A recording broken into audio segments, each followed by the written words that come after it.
Olá, tudo bem com vocês? Espero que sim. Estamos aqui mais uma vez com o nosso Tricotando Negócios Talks, ou Tricotando Talks para ficar mais fácil. Estou aqui com a minha querida parceira, Fernanda Cairo. Oi, Andréia. Mais uma vez, é grande satisfação estar com todos vocês para mais um grande programa e, convidadíssima especial hoje, hein, Andréia? Não, muito legal. É assim, e elas duas aqui vão tricotar tanto. Elas têm tudo em comum, inclusive o nome. Estou aqui hoje com a Fernanda Mastrocola, ela que também é tricotanda. Sim. Nós nos conhecemos na Feira da Mulher Empreendedora e o trabalho dela é tão incrível, gente, tão incrível que eu estou tão curiosa que eu quero marcar uma consulta com ela, ainda não consegui. Então eu falei, então primeiro você vai lá no programa, conversa comigo, conversa com a Fernanda. E eu acho que todo mundo tem que saber o que você faz, porque é muito legal, gente. E aqui, estou falando, vai rolar uma patota, porque as duas têm o nome a ver, as duas Fernandas, e as duas trabalham praticamente com a mesma coisa, né, Fernanda? Sim. Obrigada por ter vindo, viu? Obrigada eu pelo convite, enorme satisfação, enorme honra de estar aqui. Muito obrigada pelo convite. Muito legal. Seja bem-vinda, Fernanda. Muito obrigada. Fala pra gente o que você faz. Bom, o que eu vim falar hoje é sobre análise corporal, né? Sim. Então, o que é a análise corporal? Na análise corporal, a gente explica a mente, o funcionamento da mente da pessoa através do formato do corpo dela. Então, o que a gente vai fazer? Existe um gráfico onde eu vou literalmente analisar o formato do corpo dessa pessoa em 6 partes, que é o formato do rosto, dos olhos, da boca, do tronco, do quadril e das pernas. Uau, tudo isso? Em cada uma dessas partes, eu vou colocar num gráfico dividindo em 5 traços. Tá. Aí, no final, gera esse gráfico de porcentagem e eu consigo explicar o funcionamento da mente da pessoa de acordo com os traços que ela tem. Então, todas as pessoas têm os 5 traços em quantidades diferentes. Tá. E a junção desses traços é que vai explicar o funcionamento dessa mente. Traços de personalidade, você diz? Coisa assim? A gente chama de traços de caracteres, que são os traços de caráter, né? Que são o quê? Da gestação até por volta dos 6 anos de idade, nós passamos por várias experiências, várias situações. E essas situações vão sendo gravadas no nosso inconsciente, certo? O que acontece? Durante esse período, porque até os 6 anos, durante esse período é onde acontece a mielinização da nossa coluna. Que é como se... A mielinização. Mielinização. Que é como se fosse do cérebro até o final da coluna. Como se tivesse um fio desencapado. E a mielina é como se fosse esse encapando, assim, ele vai descendo, a bainha de mielina, que é como se fosse uma proteção de gordura em volta da coluna. Ah, isso é físico? É físico. Tá lá no... É fisiológico, isso, todo mundo tem. Tá. Inclusive, quando não tem, são pessoas que acabam não se desenvolvendo, porque é a coluna mesmo, né? Então, do cérebro até o finalzinho da coluna, que é onde a gente tem os nervos que se espalham, que é o que dá a sensação, o controle motor para o nosso corpo. Tá. Então, por ter essa coisa da sensação e do controle motor, enquanto isso vai acontecendo, a gente vai vivendo essas situações e o nosso corpo, tudo que a gente faz, ele reage de alguma forma. Tudo que a gente sente, ele reage de alguma forma. Então, por exemplo, você passa um nervoso, fica estressado com alguma coisa, aquela tensão no ombro, o maxilar que você parece que mordeu alguém. Aí dói a cabeça. Dói a cabeça, aí dói tudo, dói o corpo todo. Sim. E é justamente por causa dessa questão da coluna que dá essa sensação para o corpo. Então, tá tudo relacionado, o corpo e a mente. Essa teoria toda veio da onde? Lá do Reich, que era o discípulo do Freud. O Freud falou assim, olha, tem uma mente dentro desse corpo aí. O Reich observava junto com ele, atendendo os pacientes, e falou, então, eu percebi que tem... o formato do corpo das pessoas está muito relacionado com as queixas que elas trazem. Então, ele falou o quê? A mente e o corpo é uma coisa só. Sim. Eles estão completamente interligados. Fernanda, eu vou atrapalhar. Porque... Exato. Primeiro, que esse assunto é riquíssimo. Dá horas de papo. Muito. Eu, como psicanalista, adoro este assunto.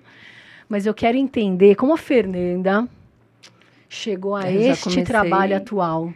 Eu quero conhecer um pouquinho, né? Vamos, acho que o pessoal tá louco para saber como que a Fernanda chegou a esta ideologia atual E o que levou ela a chegar a essa ideologia atual? E conta um pouco da sua história, e aí a gente desenrola e a gente aprofunda mais todos esses assuntos. Eu vou querer saber o que os meus olhos, a minha boca...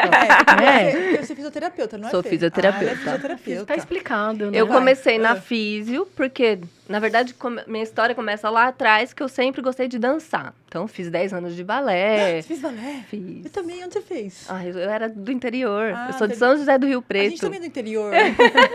Não deixa de ser. Que legal. Eu não sou do interior. É Paulista da capital, desculpa, Fernanda. Marquei, eu sou Fernanda. Fernanda, meu. Aqui a gente é Fernanda. Fernanda, aqui é a Fer. Lá em Rio Preto eu era a Fer. É a Fer. E aí, então eu gostava muito, sempre gostei muito de dançar.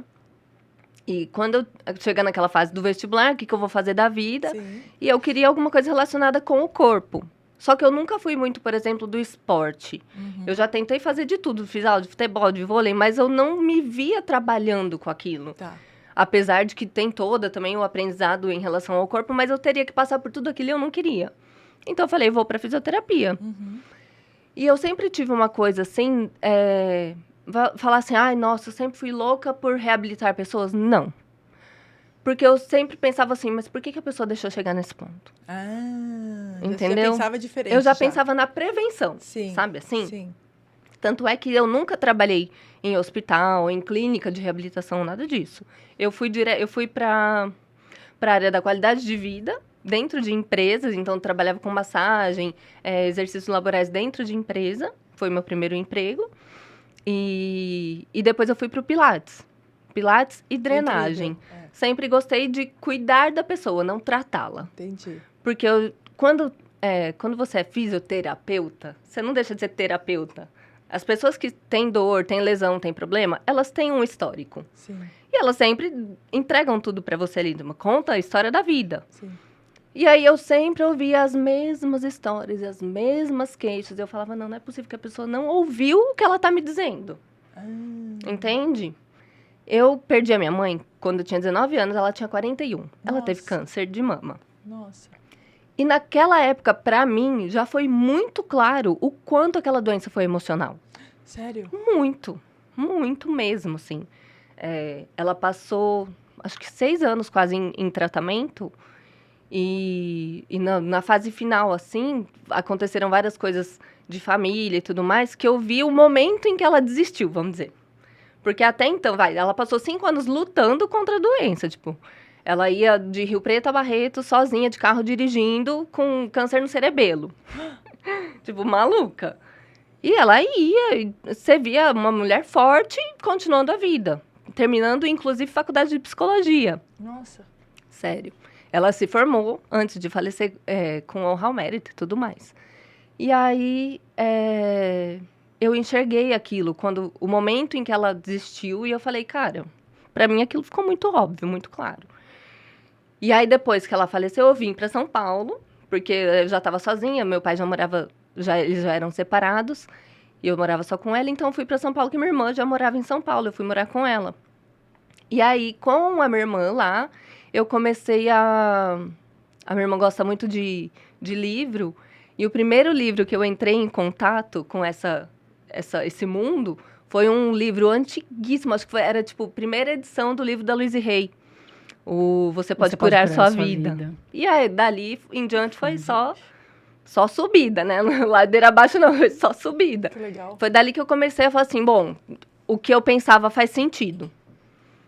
E aí eu comecei a estudar, lia outros livros nesse primeiro emprego que eu tive também. E aí fui pro Val Capelli, que tem toda a história da metafísica, li todos os livros dele, tenho de consulta, assim, porque tudo que alguém me fala, eu tô com uma dor de garganta. Peraí, deixa eu ver o que isso significa. Conheci alguém que faz a mesma coisa aqui, viu? Há um vício em viver assim, viu? E as pessoas te olham como, do que você tá falando? Mas aqui fala isso, isso e isso. Ela, é verdade, eu tive isso mesmo. Que legal. E começou a fazer muito sentido isso pra mim. Até que um momento uma amiga minha me apresentou o Corpo Explica e falou, olha que legal, fala que o formato do corpo explica a mente e tal. E eu comecei a estudar, eu falei, preciso fazer esse curso. Olha que legal, e eu vou apresentar a linguagem do corpo para ela também. Vai complementar tudo. Exato. Sim, complementar tudo. Exatamente, as doenças psicossomáticas, né? Sim. O quanto que Qual esse não corpo, é, né? o quanto que a gente se afeta emocionalmente, né? Com a vida, com as pessoas, com o todo. E o quanto que a gente se permite ser afetado também, né? Exatamente. O quanto que você utilizou tudo isso para você até agora, né? Muito. Porque a ideia para com o outro é muito fácil, né? Na verdade, a gente se interessa pensando no outro, né? Isso, Quando a gente faz cursos desse tipo, a gente fala, nossa, isso daqui ó, é a fulana, nossa, isso aqui é o ciclo. Mas é exatamente essa a ideia. Mas peraí, e a minha vida, como é que tá? Deixa eu ver o que eu posso fazer com isso daqui. Incrível. Ô Fê, mas espera, só para ela terminar um pouquinho, rapidinho, pra completar a ideia. Aí você veio para São Paulo, estudou esse monte de coisa que você estudou, aí você Durante a faculdade de fisioterapia. Durante a faculdade de físio. Tudo fazendo físio. Você fez faculdade aqui em São Paulo já? Fiz, na São Camilo. Entendi. Aí você estudou tudo isso, aí você já foi trabalhar nessa área já direto? Primeiro eu fiquei durante a faculdade toda, eu trabalhei nessa empresa de qualidade de vida e depois eu fui pro Pilates. Tá. E aí, quando eu engravidei, eu falei, eu sempre quis parar de trabalhar para ficar com os filhos. Quando eu engravidei da minha primeira filha, há 8 anos atrás, eu decidi fechar a minha sala e falei, eu não sei quando eu volto, então eu passei o ponto e falei, vou cuidar dela. E foi...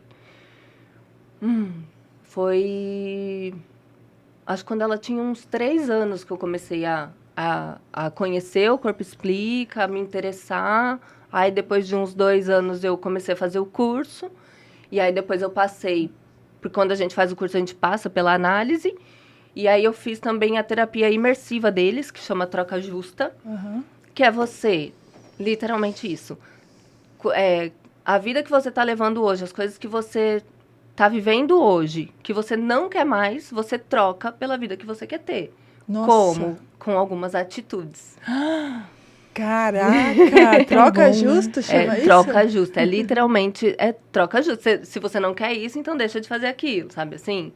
Se você quer isso, então você precisa fazer tal coisa. Entendi. E aquela história não é nada mirabolante. Não, é mais ou menos você tratar uma meta como a gente faz em empresa normal. Você quer chegar nesse resultado, o caminho do planejamento estratégico é esse, se você não fizer, você não chega. Exato. É isso. É basicamente isso. Mas o que acontece? Mas é pra tem sua a emoção vida, né? no meio, né? Exatamente. E a emoção, não necessariamente... Aliás, emoção é uma coisa, razão é outra.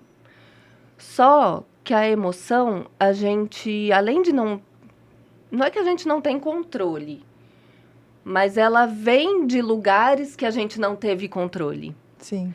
Então, por exemplo, por isso que a análise corporal explica tanta coisa. Por isso que o formato do corpo explica tanta coisa. Porque às vezes a pessoa não sabe de onde que vem aquela emoção. Só que dependendo do traço que ela tiver, você vai falar, então... Essa emoção que você tem é por causa desse traço. E aí, os traços, eles têm recurso e dor. Que é o quê? Recursos são as habilidades. Então, por aquela situação, não necessariamente ruim, mas geralmente ruim, que eu passei sem ter condições de lidar com aquilo, eu fui criando habilidades para sobreviver. Porque é uma sobrevivência. Do 0 aos 6 anos é uma sobrevivência. Sim. A gente depende muito do externo. Nossa, é tão pouquinho tempo, né? Pensa assim, meu filho tá com 5. Isso. Tudo que ele viveu até agora. Ele tá finalizando a formação dos traços dele. Então, tudo que ele viveu agora, de alguma forma, serviu para ele. E serviu como? Nessa ideia dos recursos. Ai, nossa, porque passou por tal situação difícil. Mas com aquela situação, ele ganhou habilidades. Entendi. Entende? Para sobreviver nesse mundo. E além da habilidade, tem a dor em si. Então, por exemplo, lá na gestação, a gente fala, tem a dor da rejeição. Não significa que você foi literalmente rejeitado pela sua mãe. Mas a forma como você sentiu aquilo que você passou ali dentro, para você aquilo é uma rejeição.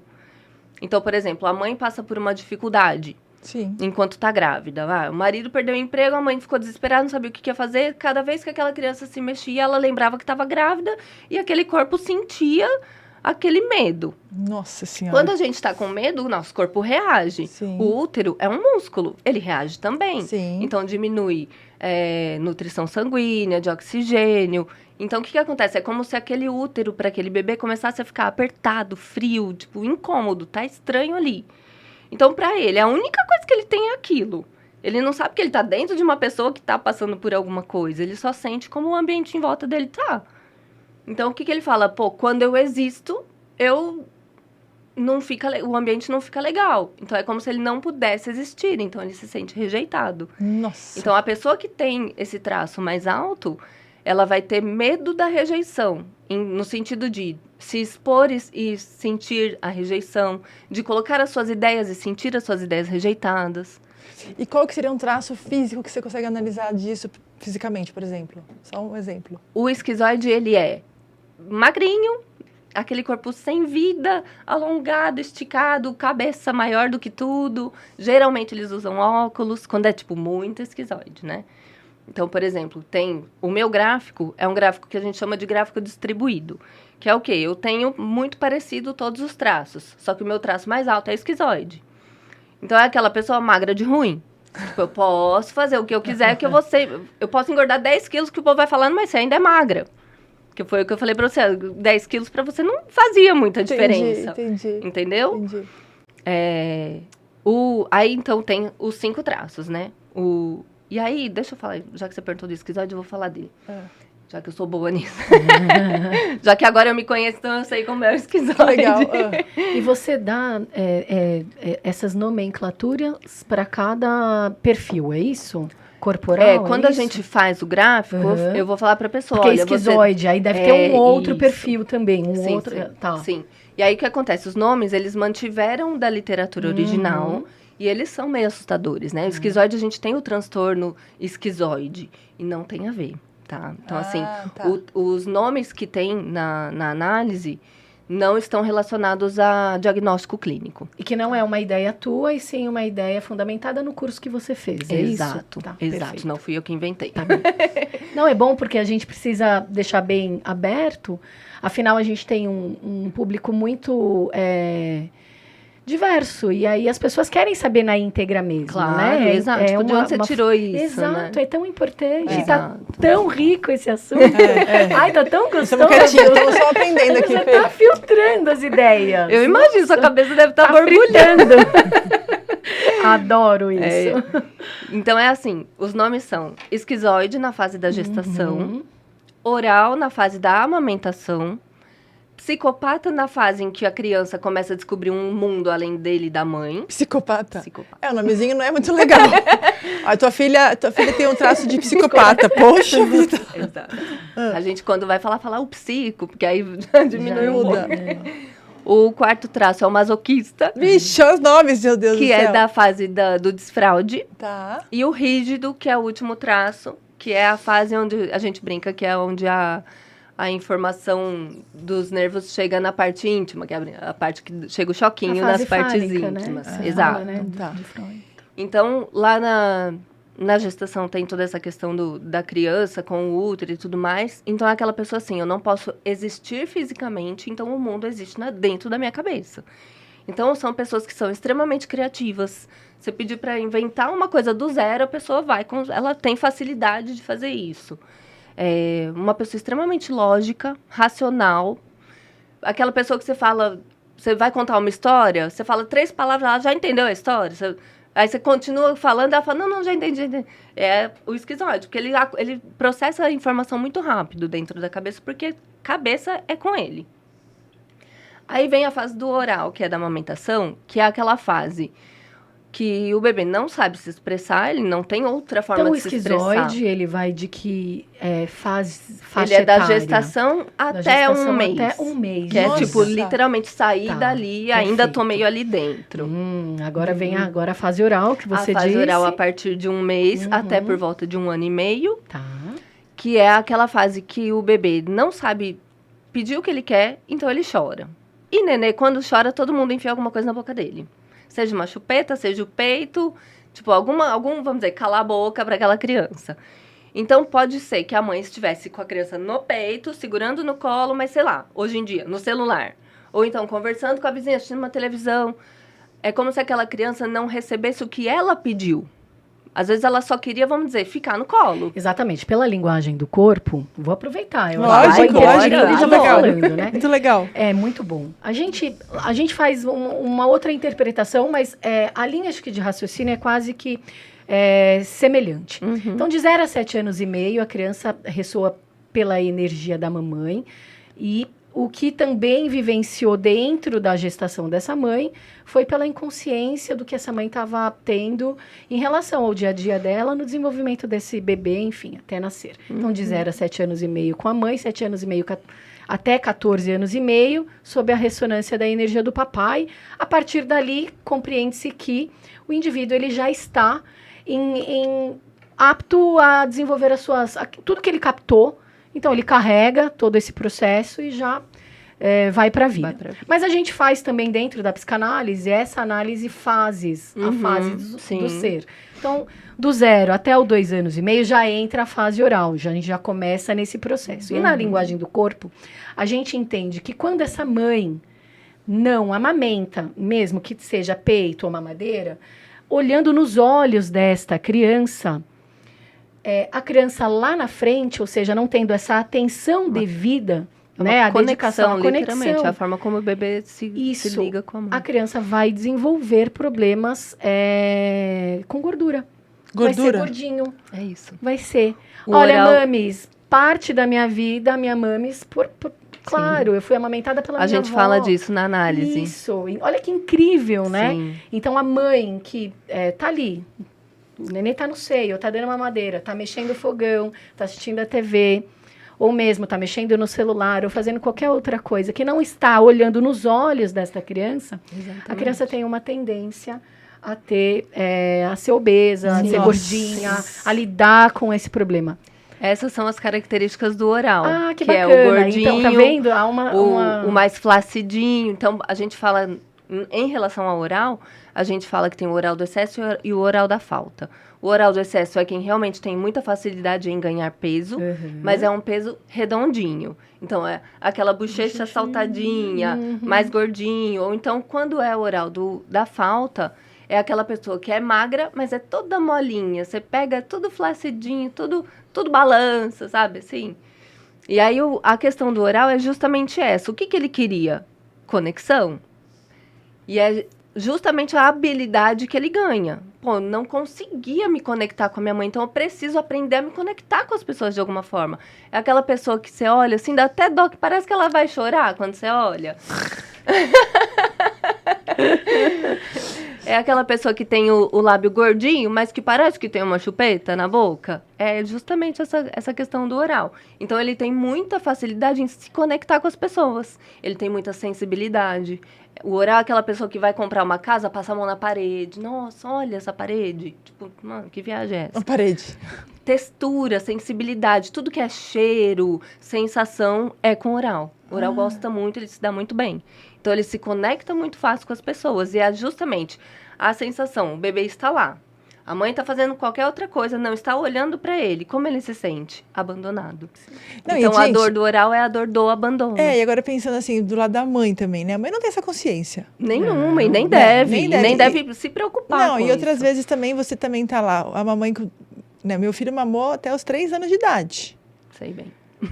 Você também amamentou bastante? Poxa, tem muitas vezes que eu tava no celular, sim. De madrugada, lá morrendo de sono, era o celular que me acordava para poder ficar... necessariamente porque ele estava dormindo também, então eu estava amamentando, eu estava com o olhinho fechado. Eu até sabia esse negócio do lance da conexão e tal, mas ele estava com o olho fechado. Não tempo integral. Não tempo integral, é difícil também. E aquilo, não é o que a mãe faz, é como o bebê sente. Então, pode ser, se você tivesse 2 filhos e fizesse a mesma coisa, cada um ia sentir de um jeito, que foi o que aconteceu com os meus. A minha filha tem muito do oral, foi a primeira filha, só que ela era aquela filha que qualquer coisa que chorava, peito na boca. No segundo, eu já entendi que não precisava ser assim. E ele me mostrava, tipo, a primeira, vai dormir? Botava no peito até dormir e depois colocava em outro lugar. Ele já não. Ele me mostrava, tipo, já mamei, agora eu quero dormir, você pode me ajudar a dormir? Era quase isso, tipo, se ele falasse, era isso que ele ia falar. Aquele seio, aquele alimento realmente era pra nutrir a fome. Exato. Não mas a minha filha, ela não chegava nesse ponto de, acabei. Se deixasse, ela ficava pendurada o dia inteiro. Entende? E mãe de primeira como cada um vai sentir. E mãe de primeira viagem faz isso mesmo. É o mais fácil, Eu lembro que uma vez, logo que eu comecei a amamentar, teve um domingo, eu lembro, que eu amamentei assim, tipo, logo no comecinho. sequencial, o dia inteiro. Eu falei assim, gente, isso não vai dar certo. Será que é isso mesmo? Aí eu comecei a olhar, eu marquei, até fiz um post sobre isso, da quantidade de horas que eu fiquei parada no peito.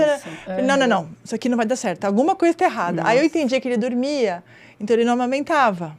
Ele não, né, ele dormia no peito, ele estava dormindo. Aí dava aquela mexidinha, o peito estava lá, dava mais um pouquinho. Aí a gente vai aprendendo também, a mãe também vai aprendendo. Trazendo também um pouquinho para essa relação, a gente também fala que aí esse ser ele cresce com uma forte tendência a ter vícios. Sim. Por quê? Porque ele está acostumado a se nutrir daquilo. Então, por exemplo, o cigarro, o bico, lembra um bico fazer isso com a boca? Lembra o bico do peito? Sério? Isso, ou colocar alguma coisa na boca, se alimentar, enfim, tem E não só isso, porque tem muitos vícios, por exemplo, o vício de compra. O que a gente fala, né? Adoro outras situações, né? A pessoa pode ser viciada em qualquer coisa, no sentido do quê? Ela quer suprir um buraco que está dentro dela. Então, uma das características que a gente olha no corpo para analisar, é aquela pessoa que tem um buraco no peito. Aquilo é uma das partes do oral. Por exemplo, pode ser que a pessoa tenha, pode ser que não. Mas quando tem... a gente já tem... É literalmente o corpo falando, ó, tem um buraco aqui que não foi preenchido. E é esse buraco que a pessoa quer preencher, seja com bebidas, cigarro, compra, até relação com mulheres, né? Ou essa relação sexual até de mulheres com homens. Então, isso também vem do oral. E aí a questão que você falou do peso, na análise corporal a gente fala que o excesso de peso tem uma função no nosso corpo. E aí tem 3 traços que trazem essa função. Então o esquizoide a gente já sabe que não tem. O oral ele tem, e é justamente isso, o meu corpo precisa crescer para eu ser visto. Então a função naquela pessoa é destaque. Quando eu cresço eu me destaco e as pessoas conseguem me ver e eu consigo o que eu quero. E essa pessoa também tem muita tendência, pelo medo do abandono, a fazer tudo que o outro quer, por mais que não seja o que ela não queira. Por mais que seja o que ela não queira. Ela faz tudo o que o outro quer para agradar, para não ser abandonada. Gente, que loucura. Na verdade, na linguagem do corpo, a gordura acaba sendo uma capa de proteção. Então, esse ser, ele está o tempo todo... cada vez mais criando capas. Ao mesmo tempo, ele se protege daquilo, desse embate. Mas ele também, como ele tem na inconsciência essa rejeição, ele também quer fazer em demaseio ao outro. Sim. Aí ele deixa de atender a si mesmo, né? Exato. Esse é o grande ponto, a gente vai chegar lá. Vamos chegar. E aí os outros traços são o masoquista, que é o traço da pessoa que é mais quadrada. Que é a pessoa que é o de tronco. Que fase? A que fase, Fê? Do desfraude. Tá, e aí que demanda a faixa etária, de qual idade, mais ou menos? Então, vamos voltar um pouquinho? Vamos, claro. Então, falei do oral. Isso. E aí, depois do oral é o psicopata. Exato. E o psicopata é aquela fase, como eu disse, que a criança descobre um mundo além dele e da mãe. E aí, nessa fase, o que ele entende?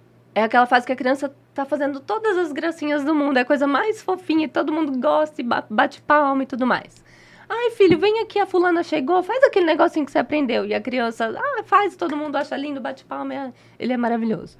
Quando a criança não tá afim, então tá bom, volta lá, fazendo o que você... então quer dizer que eu só sirvo quando é do seu interesse? Né? Então ele se sente manipulado. E o que ele aprende? Manipular. Só que não é manipular, eu vou manipular a sua... Não, é aquela pessoa que tem muita facilidade em liderança, em negociação... Porque ele tem facilidade em se conectar com a pessoa para conseguir que a pessoa faça o que ele precisa. Entende? Então, ele tem muita facilidade em se conectar com as pessoas, em negociar, em delegar tarefas, porque ele sabe mandar mesmo. Ele sabe falar assim, vai lá fazer. Por quê? Porque eu quero que você faça. Ele tem essa facilidade nata. É o líder nato, vamos dizer, o psicopata. O psicopata. Que essa fase é dos 2 anos até os 4. 1 ano e meio até uns 3, Tá. O psicopata é o líder nato. Se você não entender o conteúdo, você tem que assistir tudo para entender quando a gente chegou nessa conclusão. Exatamente. Ai, quanta coisa boa, nossa. E o psicopata é o formato do triângulo invertido. Aquela pessoa com o ombro muito largo, cintura muito fina. Ou então aquele bumbum que é larguinho, mas tem aquela coisinha do lado, aquele afundadinho. Uma perna que é muito grossa na coxa, mas muito fina embaixo. Então, esses traços triangulares. Claro, né, Fê? Que você vai sair daqui e a gente vai marcar já a nossa consulta. Não, já quero. Incrível, né? Não, e na verdade foi incrível porque quando a gente tava com isso lá na feira, e aí a gente... Eu peço para as pessoas subirem ao palco ali para fazer o pitch de vendas, né? Para explicar o que elas fazem e tal. E a Fernanda subiu. Eu falei, dá um exemplo. Ela pegou eu e a Ana Paula, né? E ela colocou do lado, olha, você, Andréa, é totalmente razão por causa disso, disso, disso, e ela é mais emoção por causa disso, disso, disso. Aí eu olhei pra Ana e falei, uau, cara, ela é boa mesmo. Eu falei, que bruxinha, né? Eu não sei como funciona o desafio, né? Eu falei, mas se vocês precisarem desabafar, reclamar, fala com a Ana, porque com a Andréa não vai... Total. Eu não tenho paciência com esse negócio de mimimi. Mas como assim? Meu, é muito engraçado, muito legal. É muito bom. É bom porque você passa a entender as pessoas também, né? Claro. Não, e as aptidões, né? As habilidades. Exato, Porque você vai querer exato. falar comigo de uma coisa muito sentimental, todos os mínimos detalhes, blá, blá, blá, blá. Você vai falar, tá, o que você quer com isso? É tipo isso? Não, o que eu posso te Sejamos mais ajudar? práticos, por favor. O que eu posso te ajudar? Tudo bem, já entendi já entendi disparando tudo. O que eu posso te ajudar? Exato, exatamente. Então, aí, essa fase psicopata vai até, então, os 3 Por anos volta e meio. dos 3 anos, Tá, é. e aí a gente segue pro... Pro masoquista que Uau. vem o desfraude. Vem o Então desfraude. é aquela fase que a criança sabe andar, sabe falar, sabe onde é o banheiro, mas escapa na calça. E aí fica, pô, fulaninho, de novo, você fez na calça, pô, você já sabe onde é o banheiro, ó, filho, eu vou ter que comprar fralda. Ou então, assim, o que acontece? Quando a criança passa por isso, ela se sente humilhada. Putz, fiz merda, literalmente. Então ela sente que, além dela se sentir humilhada, ela sente que ela decepcionou a expectativa do outro. Então a criança, por mais que ela tente, ela não tem o controle motor do esfíncter ainda. Ela consegue mexer, fazer força e tudo mais, mas Até ela porque, não tem... trazendo um pouco, não para este lado de estudo, é a parte fisiológica mesmo. Sim. Eu estou me desenvolvendo, estou aprendendo. Por isso que eu, particularmente, sou extremamente contra treinamento de desfraude. Porque a criança não está pronta para aquilo. O corpo dela não tem o controle daquilo. Sim. Entende? Meu filho desfraudou normalmente sozinho, mas agora a parte do desfraude noturno ele usa ainda. Para dormir ele usa a fraldinha ainda. E também tem a questão de... Isso tem outra relação. Tem outra? Não, eu tô tentando tirar, mas aí eu tenho que tomar cuidado. Falei, pô, filho, e aí? Eu faço... E aí, venceu com xixi hoje? Tinha xixi, mas não tinha na cama. Ele falou, tá bom, filho.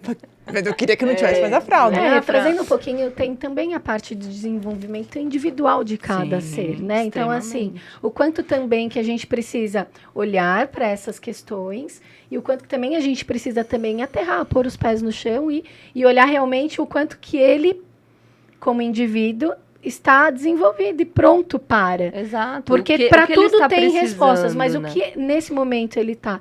E é incrível, porque quando você tem diversas gamas de estudos, se você trabalha esse autoconhecimento, se você realmente se propõe a essa autoanálise, a ficar aberto a assuntos como estes, o processo ele se torna mais leve, você se cobra menos dessa maternidade, porque o meu filho, um exemplo, o meu filho, ele nasceu, virou com 3 meses, ele sentou com 5, ele gatinhou com 7, ele falou com 9, andou com 1, e a pessoa, se não vive essas fases, é como se ela testa a própria maternidade. O que eu tô fazendo de errado. O que eu estou fazendo de errado, e há um sofrimento. Então, muitas mamães...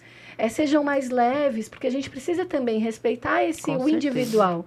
E achei incrível isso dentro dos seus estudos, Fernanda, porque eu acho que traz também o olhar para o indivíduo e não só para a ressonância da mãe, como é fundamentado a forma como a parte maior dos meus estudos é essa ressonância. Porque a gente faz essa análise do desenvolvimento do ser até os 7 anos e meio, da criança, mas fundamentado também nas atitudes e no dia a dia dessa mãe. Exato. Então, se essa criança, por exemplo, o meu filhinho ainda está com quase 6 aninhos e ainda usa a fralda, o quanto que há uma situação de lágrima contida por causa dessa, a gente já usa, né? Porque urina tem a ver com os nossos sentimentos e uma série de outros exemplos aqui. Sim. Que a gente já estuda um outro lado mais fundamentado na participação da mamãe, como 50%, e papai nos outros 50%. Mas eu tô adorando essa nova versão, porque eu acho que a gente precisa ter outros olhares dentro do... Ainda mais como terapeuta. Lógico. A gente precisa, né? Porque nem que tudo... é o que todo mundo fala, não, o ser humano não é uma coisa uma só certeza pra absoluta. definir, né? Claro que não é uma certeza absoluta só. Ai, tô adorando. Vamos mais? Vai, continua. Vamos mais? Continua. Vamos mais. Continua. E aí vem Então, nessa parte do masoquista, é aquela criança que acha que se sente decepcionando o outro. Então, é uma pessoa que vai ser extremamente metódica com tudo. Ele vai ser muito organizado, muito planejado, porque ele não pode fazer merda. Então, para não dar errado o que ele está fazendo, o que ele está se propondo, então ele é extremamente perfeccionista. É aquela criança que organiza tudo certo. Criança, adulto, que organiza, que tem a vida planejada, que se sair da rotina é muito sofrimento. Essa pessoa vai trazer mais essa questão. Então, é a pessoa que é mais quadradinha porque ela suporta muita coisa. Ela tem que ser um armarinho mesmo, para aguentar tudo aquilo. E ela vai ter tendência a aguentar muitas coisas que não são dela. Justamente também para não desapontar o outro, para não se sentir humilhada, ela tem que fazer tudo perfeito e ela acaba carregando o mundo nas costas. Nossa. É pesado. O masoquista, a gente até fala que ele tem uma energia mais carregada mesmo, porque ele leva tudo do outro para ele. Ele se sente responsável pelo outro. E a pessoa perfeccionista sofre demais, né? Demais, porque às vezes fala assim, vai entrevistar alguém, vai contratar alguém, meu defeito é ser perfeccionista. E é mesmo. É um grande defeito. Porque é o melhor feito do que o perfeito não feito, né? Exatamente, então, é o que eu sempre falo. E aí o masoquista, ele vai trazer essa questão, então, muito, muito forte. E ele vai ter essa tendência de suportar muita coisa e de trazer muita coisa pra ele que não é pra ele fazer. Então, é aquela pessoa que ele vai ser muito proativo. Ele é muito executor. Ele faz mesmo, bota a mão na massa. E por causa disso, ele acaba fazendo muito, ele pega o do outro pra fazer, porque ele sabe que ele faz bem feito. Aquela pessoa que você pede um trabalho, ele quase atrasa o trabalho, mas entrega pontualmente, mas ele quase atrasa de tão lento que ele foi, mas a hora que você pega não tem um erro. Legal. Sabe? E aí, depois dessa fase, vem a fase do rígido, e é aquela fase do triângulo, né? Então, o rígido, ele enxerga. Tem o meu pai e minha mãe, o meu avô e minha avó, minha tia e meu tio, e quem é meu par? E aí, o menino se espelha na mãe e a menina se espelha no pai. Só que neste triângulo, a criança perdeu. Porque o papai já é da mamãe, a mamãe já é do papai, e eu perdi. Eu fui traído. A criança se sente traída. Então, é aquela criança que, por exemplo, a menina que disputa com a mãe as coisas. O menino que disputa com o pai. E aí, essa criança, com essa sensação de ter perdido, ele quer se especializar. Então, é a pessoa que vai ter mais facilidade em competição, em esportes, vou ser o melhor em tudo. Essa criança vai ter essa tendência de querer ser perfeito também, mas não para agradar o outro, mas para agradar a si mesmo, para ele não perder naquilo. Então, para ele não ser substituído por alguém melhor, para ele não ser trocado, para ele não ser traído, ele precisa ser perfeito. E aí é nesse tom o perfeito, não é o perfeito de estar perfeito. O perfeito é porque eu fiz e ficou melhor do que todo mundo. Gente, que legal. Por si mesmo. Pra ele ser o... Tá vendo? Fui eu que fiz. Não porque, tipo... é uma disputa dele com ele mesmo, com então. ele mesmo. O rígido. É aquela pessoa que é bonita de natureza. Sabe aquela, tipo, modelo? Só que você olha pra modelo e ela tá sempre achando um defeito nela. Sim. É isso. Sim. Ele acha que ele nunca tá perfeito. Então, ele procura sempre se especializar. Melhorar a melhor são as versão. pessoas que mais sofrem em relação à beleza e são geralmente as mais bonitas. Porque ele precisa ser melhor que todo mundo. Não é melhor do que você, é melhor que todo mundo. Uau, Fê. E aí, dentro de tudo isso, se forma até os 6 anos e meio naquela mielinização. Isso. Que é a capa de gordura em volta dela. Agora, uma pergunta, né?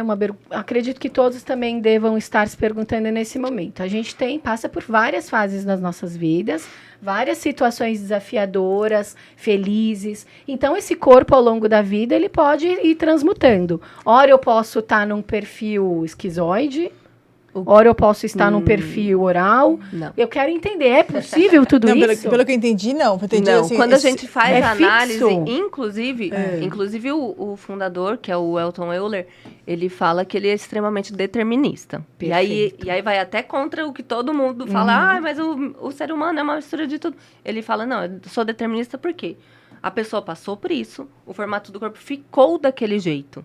Então, quando a gente faz análise, inclusive, a gente pergunta se teve uma mudança estética, alguma cirurgia que a pessoa tenha feito que mudou o formato. Por quê? Por ela ter passado por todas as fases, entra aquela questão do cada criança entende de uma forma. Então, ela entendeu e aquilo ficou gravado. Então, aquilo, a forma como a mente dela vai funcionar vai ser sempre a mesma. Mas o que pode mudar? De acordo com o ambiente onde ela vive, de acordo com as coisas que ela faz, se aquilo está levando ela para a dor ou para o recurso. Então, por exemplo, um oral que se conecta, que fala pelos cotovelos, que gosta de abraçar e beijar, mas vive com pessoas extremamente racionais e não me toque, não me rele. Aquela pessoa cresceu num ambiente de dor para ela. Então, é como se ela não pudesse ser da forma como ela realmente é. Essa pessoa geralmente vai ter problema com peso, porque ela quer ser vista e quer ser respeitada como ela é. É aquela pessoa que numa discussão vai sair chorando, porque não consegue se expressar como precisa. Então, a gente fala isso, assim, não, o formato do corpo não muda. Se a pessoa engordou muito ou emagreceu muito, você vê as características mesmo assim. Se for muito, dependendo do que for, né? Porque o que muda mais no nosso corpo é isso mesmo. Então, por exemplo, uma pessoa que a gente usa de exemplo o crossfit. Ai, nossa, mas todo mundo que faz crossfit fica com o mesmo corpo. Não fica. Vai ter gente que vai ter o tronco muito largo, vai ter gente que vai ficar extremamente quadrado, vai ter gente que vai ficar só sequinho e definido. Entende? Que legal, gente. Muito bom. É isso. Então, assim, legal. o formato não vai mudar. O que vai mudar é a reação da pessoa de acordo com o ambiente que ela vive. Talvez você possa, uma fase, engordar um pouquinho mais. Por exemplo, pós-gestação, você engordou um pouquinho mais, mas depois você, por atividade física, você retoma a sua vida ao normal, você retoma o seu peso natural, não sei. Mas acho que a estrutura do corporal se manteve. Isso. Teve até uma vez que uma moça me questionou, mas e as mulheres que entram na menopausa, por exemplo, que todo mundo engorda? Eu falei, primeiro, não é todo mundo que engorda. Não. Segundo, quem engorda, cada uma engorda de um jeito.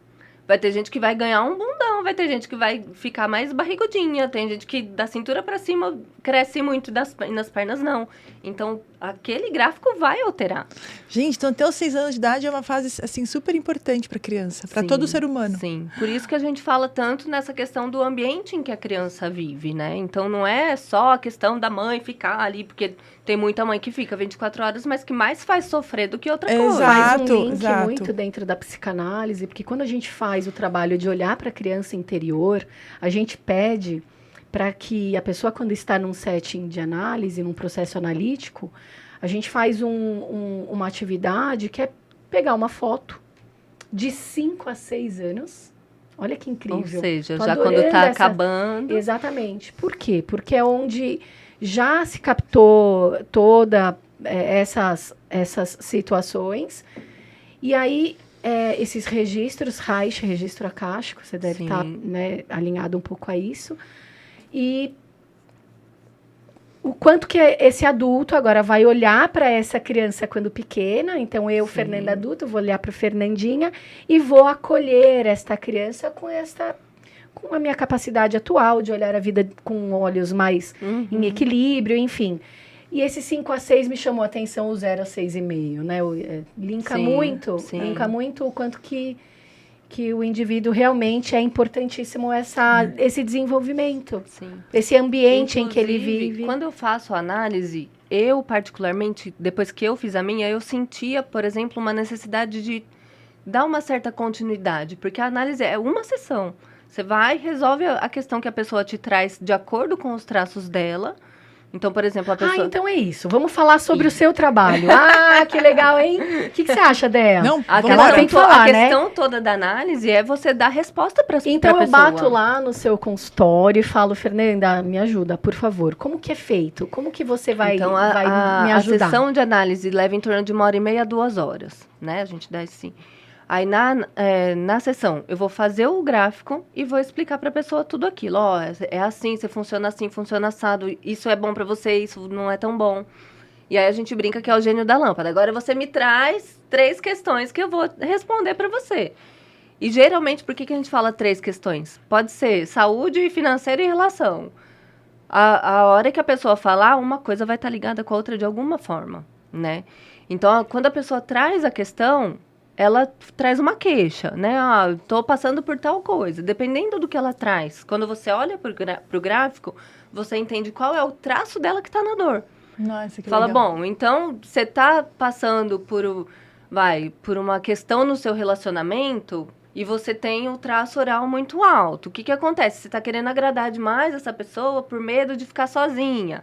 Então, você explica dessa forma e fala, olha, você tem outras formas de suprir as necessidades desse traço sem ser ficar pedindo né, esmola de sentimento. Então, aí você dá caminhos para a pessoa para ela resolver aquela questão que ela trouxe, que a gente chama de questões circunstanciais, é o que você está passando, né?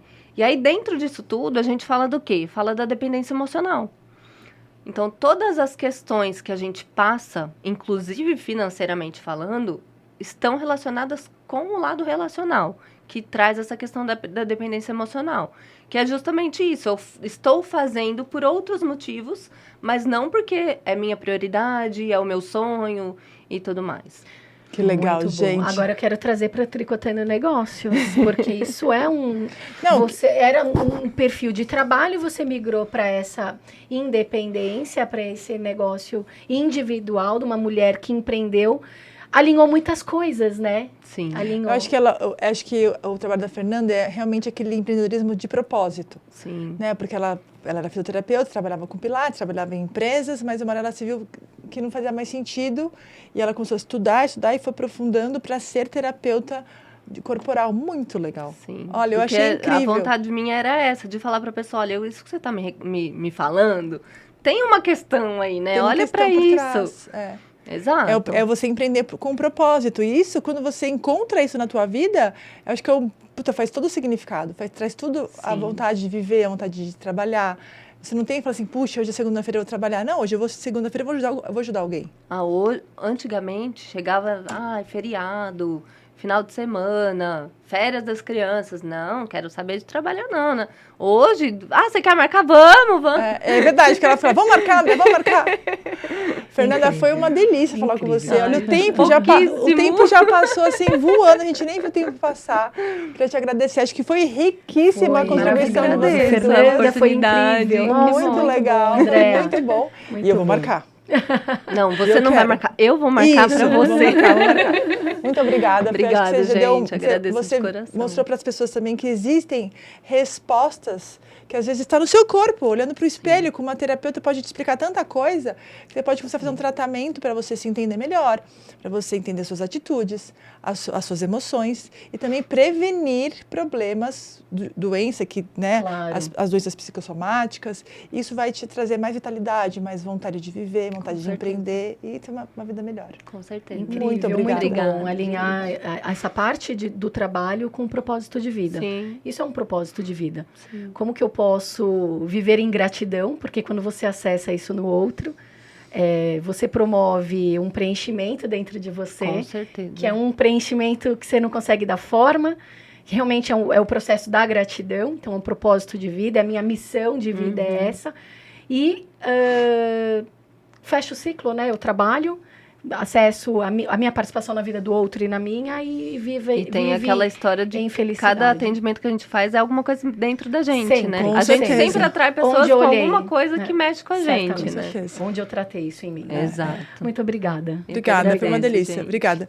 Pessoal, obrigada. Acho que vocês gostaram também do assunto. Eu fiquei assim encantada. E a gente se vê no próximo Tricotando Talks. Um beijo para vocês. Obrigada. Um beijo, gente. Até a próxima. Um beijo, até mais.